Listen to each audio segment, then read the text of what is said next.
But the older athletes, so let's say college students for this subject here, alcohol. Like, shouldn't do it before, I don't know if you guys have come across this or spoken with your college athletes about this stuff, or you guys have had to. Listen, we've all been in college. Listen, we've all wanted to go out with the team after and everything. But in season, how important is it to kind of lay off that? And I imagine some of that can lead to injuries.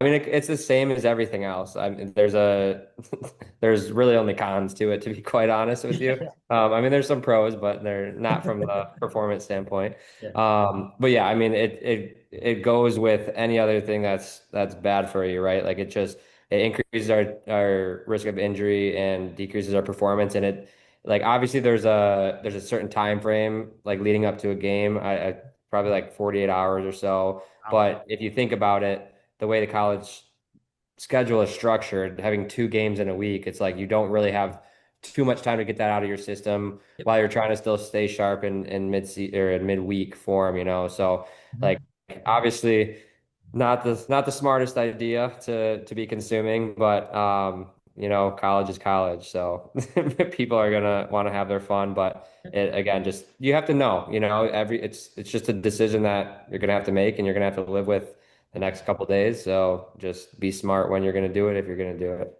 Yeah.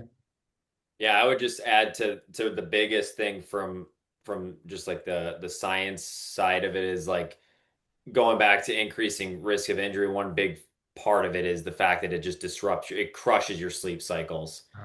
So you're not actually getting into good restorative sleep. So that's one of the big effects. So like obviously I would really hope you're not going to do it before a game, a day before a game.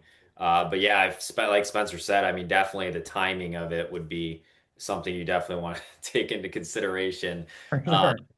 You know, but like you said, though, I mean, college is college, and I know like a lot of us, stayed away from it for the most part during season, but obviously we had our fun, but sure. um, no. What I'll add to real quick, just again from a rehab side of things, is it alcohol is an inflammatory, meaning it Mhm. like swelling wise, it's going to just enhance that and create more. So Mhm. if you're injured, right? So again, we work a lot with ACL injuries, and one of the biggest things that we educate them on is getting swelling out of there. Mhm. So if you're recovering from any injury and you have swelling around an area and you go out and you do partake in that, like again, you just have to know and understand that swelling is probably going to be a lot worse that next day and take a little bit longer. So For from sure. a rehab side of things, it's just like it's got to kind of set you back a little bit. So again, just it's all a decision though, up to the individual.